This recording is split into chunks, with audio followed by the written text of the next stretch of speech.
Hello বন্ধুরা, এই যে এটা আমাদের মঠগদার বিশ্বকর্মা মন্দির। এই সেদিন রং হয়েছে, তো রং হতে খুব সুন্দর লাগছে, তাই আমি ভাবলাম যে একটা ভিডিও করে নিই।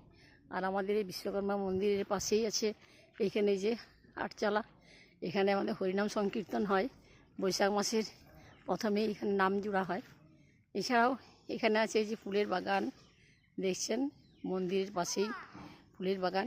আর এছাড়া এখানে মাঠটা একটা বিশাল মাঠ, এই যে এখানে একটা বিশাল মাঠ আছে দেখছেন, এই যে মাঠটা দেখছেন খুব সুন্দর। এখানে খুব জাঁকজমক করে বিশ্বকর্মা পূজাও হয়। তো আমি ভাবলাম এই রাস্তা দিয়ে যাচ্ছিলাম, ভাবলাম একটা ভিডিও করে নিই। এই যে মন্দিরের দুপাশে দুটো হাতি বসানো আছে, দেখুন খুব সুন্দর। এই যে আটচালাটা, আর ওই যে ওইখানে আছে ফুলের বাগান।